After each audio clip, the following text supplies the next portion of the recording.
For this trick, you would have your spectator cut a small packet of cards off the top of the deck and place them aside. Then you're going to start dealing cards onto the table. You don't know how many cards they cut to, so you want to make sure you put more cards than they cut to onto the table. So I'm just going to keep dealing. Let's see. I think that's probably enough cards, so more than that's in the pack. Now I'm going to count how many cards they cut to for the first time. 1, 2, 3, 4, 5, 6, 7, 8, 9, 10, 11. They cut exactly 11 cards, so we'll count 11 cards. 1, 2, 3, 4, 5, 6, 7, 8, 9, 10, 11.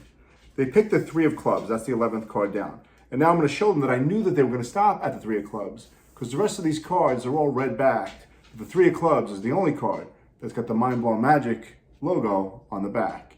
In fact, I also knew they were going to cut exactly to the 3 of clubs.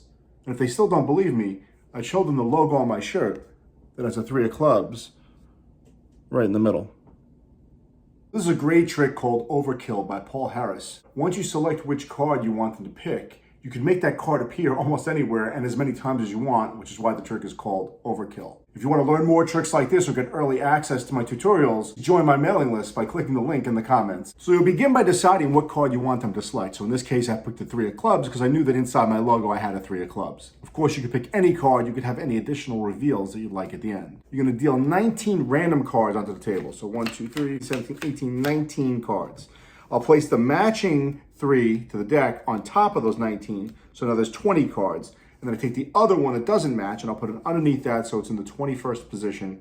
And I place that on top of the deck and now we're ready to go. Now you'll ask the spectator to cut a small packet of cards off the top of the deck. And it's important that you say it like that so that they don't cut past that other card or else this trick just won't work. So they cut a small packet of cards and they place them aside. Now you really don't know how many cards are in that pack and neither do they. Now you're going to deal 20 cards off the deck. If you started dealing off the top like this, when you got to this card, it would be pretty obvious what's happened. It's got to look more like natural. You're going to flip the cards over. You're still dealing from the top, which is now the bottom though. So it would look like this. They cut their packet aside. I'd say, look, now I'm going to start dealing some cards face up onto the table. And I don't know how many cards are in your pack, but I'm just going to deal a bunch of cards. I want to make sure I have more cards here than you have in that pack. Now what I'm doing is, notice I'm not counting out loud, but I know I've got 15 cards already.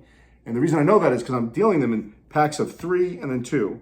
Then 3, then 2, then 3, then 2. And I'm going to just do one more. While I'm talking, I'm just doing, it's easy to count, 1, 2, 3 in my head without counting out loud. And then 2 more. I've got exactly 20 cards on the table, but they don't know that I know that. Now I'll say, okay, that's probably more cards here than what you've got in that pack, so let me put the rest of the deck aside. And now for the first time, we're going to count how many cards you have. By counting, I'm reversing the order, because remember, the other 3 is right on top of the deck, but they don't know that. 1, 2, 3, 4, 5, 6, 7, 8, 9. You cut to 9 cards, so I'm going to count exactly 9 cards down into this deck. Now make sure you start from this end. You can't start from the bottom end or it won't work. So 1, 2, 3, 4, 5, 6, 7, 8, 9. The 9th card is the 3 of clubs. Now I like to take the rest of the pack while I'm saying, look, I knew you were going to pick that card. And I just casually flip them over and spread them out so they can see these are all red. So it's a big reveal when you flip this over. Usually they're like blown away at this point and they think the trick is over. That's when it gets even better though, because you say, look, I know you probably didn't believe me. You thought I just snuck that in there, but did you realize that you actually cut to the 3 of clubs?